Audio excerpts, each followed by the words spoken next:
Hola a todos, bienvenidos a otro análisis del proyecto Value for All. En este caso vamos a analizar el sector de las bebidas no alcohólicas. Recordad simplemente que esto es un vídeo resumen, luego encontraréis esta información pero más detallada en la web, así que animo al que realmente esté interesado y quiera indagar un poco más que visite la página valueforall.es. Bien. Entonces, esto es el índice de lo que vamos a ver aquí, una introducción, después presentaremos la industria de las bebidas no alcohólicas, veremos las 5 empresas claves del sector y finalmente cómo hemos creado la cartera de inversión, qué ratios han utilizado, etcétera. Bien, lo primero, bueno, esta es una captura de la web, para el que no la haya visto, aquí podemos ver diferentes sectores. Y este simplemente será uno más de la lista que va creciendo poco a poco. Bien, lo primero, el proyecto Value for All, que es un proyecto de co-creación de profesionales y estudiantes que tienen un interés común, la inversión a largo plazo, mentalizar a la población de la importancia del ahorro y la inversión. Bueno, fue creado por el profesor Gustavo Morales de la Escuela de Industriales de la Politécnica de Madrid. Y bueno, es un proyecto divulgativo, sin ánimo de lucro. Nadie gana dinero con Value for All.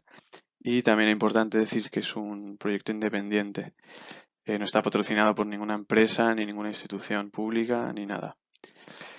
Bien, lo primero, que es la estrategia Buy and Hold. Bueno, se trata de una estrategia de inversión cuyo objetivo es llegar a conseguir en un futuro unas rentas adicionales, unos ingresos adicionales por medio de la compra de acciones y manteniendo las mismas. De ahí buy and hold.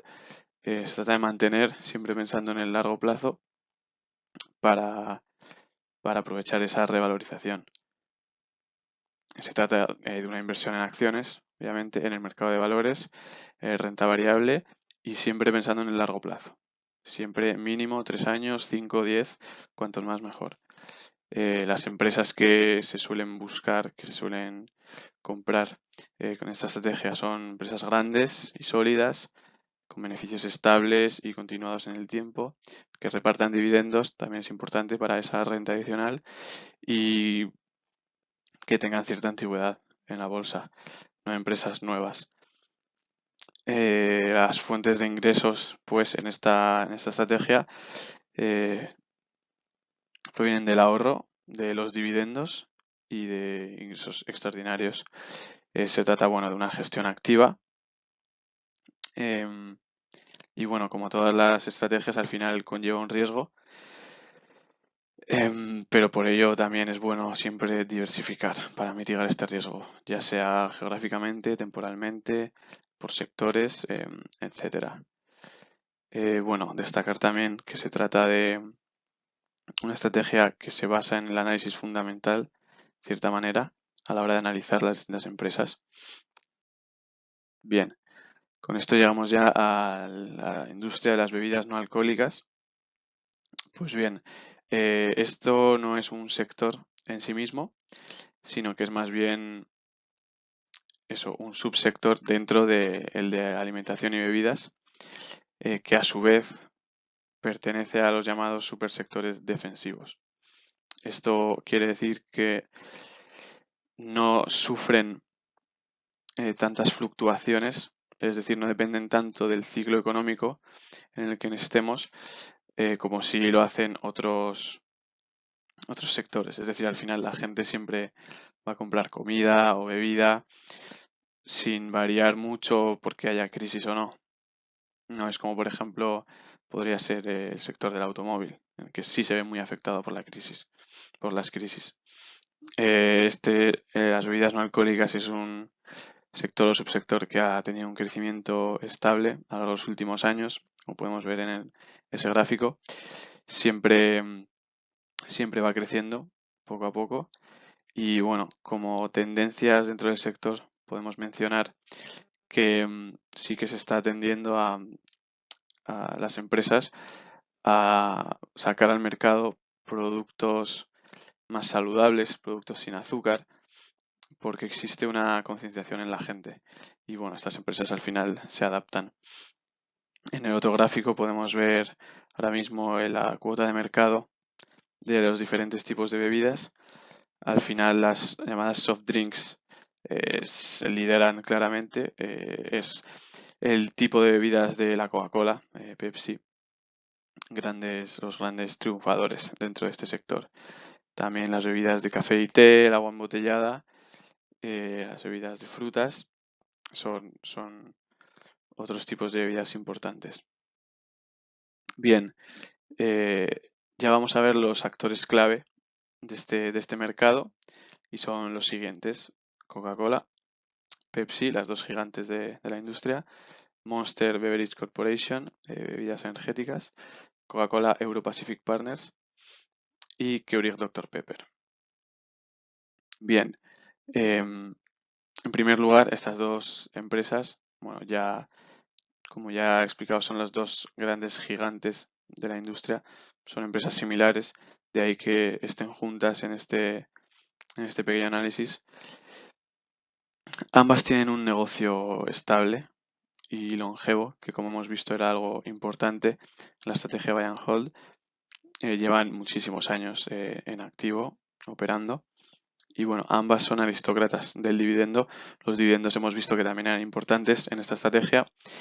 Y aristócrata del dividendo significa no solo que, que paguen dividendos, sino que además llevan 25 años o más repartiendo dividendos e incrementando el dividendo cada año. Y eso durante más de 25 años de manera consecutiva. Y bueno, como punto preocupante a destacar es su deuda. Ambas han tenido una deuda creciente en los últimos años, como vemos en el gráfico de la derecha, especialmente Pepsi. Pepsi ya está claramente por delante de Coca-Cola en esto. Y bueno, habrá que ver en el futuro cómo se maneja esto, porque puede empezar a ser preocupante, si bien ahora mismo no es algo catastrófico, ni mucho menos. En el otro gráfico podemos ver la cuota de mercado dentro de las soft drinks que veíamos antes, las diferentes empresas. Coca-Cola es claramente la líder en esto. Es poco que decir aquí. La bebida de Coca-Cola es famosa en el mundo entero. Millones de personas les gusta. Y bueno, Pepsi es la segunda, que no está nada mal. Y cabe destacar que Dr Pepper está en tercera posición, perdón. Y si bien bastante detrás de las dos, aún así es bastante respetable. Bien.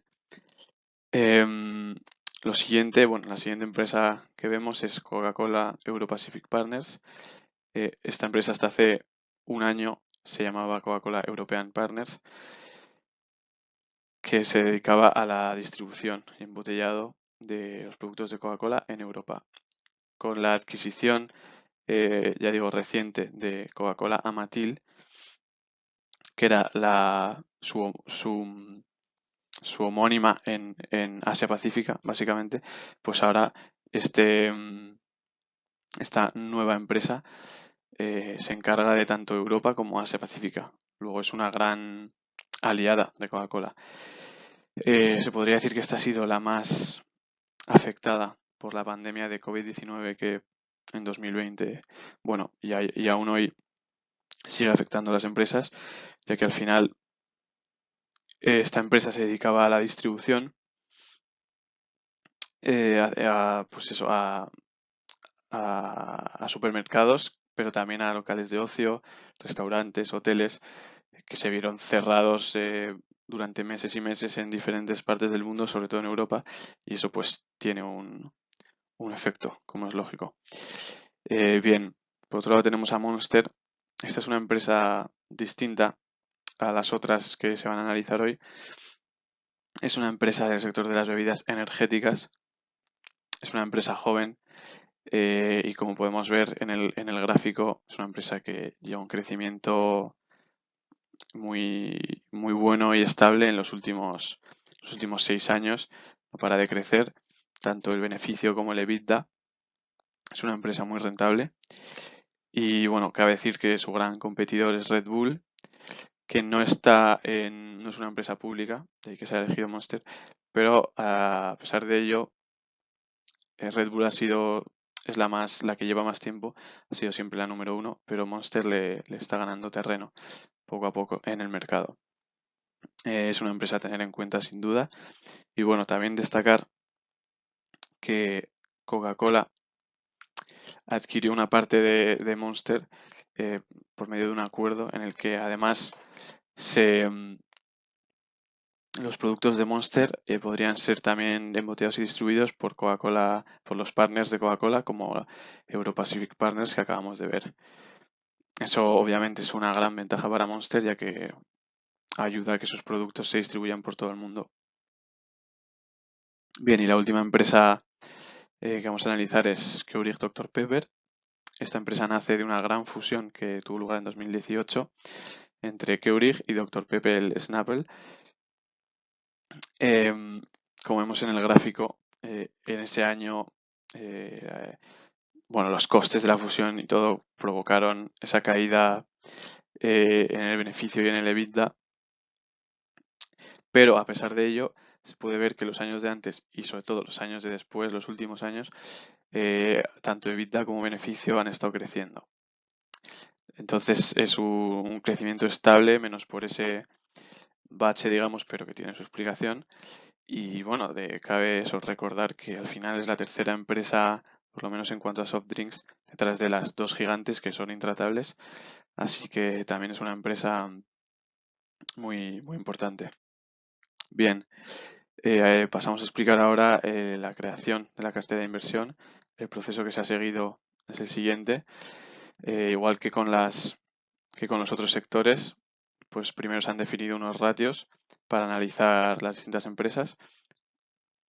Esos ratios se dividen en 4 categorías, que son estas: diversificación, crecimiento y rentabilidad, ratios para análisis fundamental, ratios de liquidez y generación de caja y en ratios de deuda. Bien, posteriormente se ha calculado los valores de estos ratios para cada empresa y en función de la puntuación que tenía cada empresa respecto al resto de empresas se le ha dado una puntuación. Con esta puntuación se ha hecho unas representaciones gráficas y a raíz de estas representaciones pues se ha calculado el área de las figuras y así para así poder calcular la composición que debería tener la cartera. Finalmente se ha realizado un backtest para comprobar cómo se hubiera comportado la cartera en el pasado. Bien, estos son los ratios que se han utilizado, como vemos las 4 categorías. Y bueno, algunos son cualitativos, como es la diversificación o aristócrata del dividendo, que es un sí o un no, y otros son cuantitativos, como puede ser el ROI, por ejemplo, que es el Return on Investment, es decir, retorno sobre la inversión. Bien, aplicando estos ratios a las 5 empresas, nos queda esta tabla. De aquí cabe mencionar que, bueno, para empezar, estos dos valores negativos marcados en rojo de Pepsi, que se deben a el cash flow. Pepsi tuvo en 2020 un cash flow negativo, lo cual en principio es algo alarmante, pero bueno, se debe a 3 adquisiciones que hicieron bastante importantes, que bueno, al final el coste pues impactó en el cash flow. Y eso hace también que el ratio de cash flow sobre la deuda también sea negativo. Aquí también mencionar que los ratios de deuda de Monster también aparecen negativos, pero en este caso no es por el cash flow, sino es por la deuda. Monster tuvo en 2020 también deuda negativa, que significa que la deuda neta fue negativa. ¿Esto qué quiere decir? Que el exceso de caja que tenía Monster era superior a la deuda que tenía. De ahí que al final la deuda neta, que se llama, salía negativa. Esto es muy positivo, significa que tiene muy poca deuda Monster. Y como podemos ver, además en los ratios de rentabilidad gana por goleada, es una empresa muy rentable, como hemos dicho. Y bueno, en lo demás, Coca-Cola y Pepsi siguen siendo las claras vencedores en términos generales. En rentabilidad, en los ratios de análisis fundamental, ambas son buenas. Por tanto, si representamos estos valores de la tabla que hemos visto gráficamente, nos quedan estas figuras y calculando las áreas vemos, como era de esperar, que las tres mejores empresas según estos ratios son Coca-Cola, Pepsi y Monster. A raíz de los porcentajes a raíz de las áreas calculadas, se calculan los porcentajes que tendrían que tener cada una en nuestra cartera y por tanto nos quedaría esta recomendación de inversión. Bien, por último se ha realizado un backtest para comprobar cómo se habría comportado nuestra cartera en el pasado. Si bien rentabilidades pasadas no aseguran rentabilidades futuras, siempre viene bien saber si hubiera funcionado. No deja de ser un buen indicador. Se ha realizado un backtest sin rebalanceo y otro con rebalanceo. El backtest sin rebalanceo simplemente ha consistido en utilizar los porcentajes que hemos sacado, pero del año 2014, y simular la cartera con esos valores cogidos en 2014 sin cambiarlos hasta hoy. El backtest con rebalanceo, en cambio, consiste en hacer eso mismo, pero cada año recalcular los ratios en función de los mismos ratios que se han utilizado, pero cada año, y actualizar la cartera cada vez. Haciendo eso vemos en esta gráfica las rentabilidades tanto de los dos backtests como del índice MSCI World, que siempre es un buen benchmark contra el que medirse. Ambas carteras superan al índice, lo cual es muy positivo, y vemos que el backtest con rebalanceo supera ligeramente al otro, lo cual es lógico porque al final es lo mismo pero más preciso y más ajustado, ya que cada año iba cambiando. Bien, por último podemos concluir que el proyecto Value for All, lo que ya sabemos, es un proyecto divulgativo acerca de las ventajas del ahorro y la inversión. El sector de las bebidas no alcohólicas, como hemos dicho, es un sector defensivo, continuo crecimiento con empresas fiables y estables. Y las empresas más recomendadas de este sector son Coca-Cola, Pepsi y Monster Energy. Una cartera compuesta de estas empresas se ha comportado bien a lo largo de los últimos años, como hemos visto, y parece sin duda una buena inversión a largo plazo, basándonos en esta estrategia de buy and hold. Como siempre, no se puede hacer una cartera solo con un sector, habría que compensar con los otros sectores que se están estudiando también en este proyecto de mis compañeros. Bien, nada más y nos vemos en el siguiente vídeo.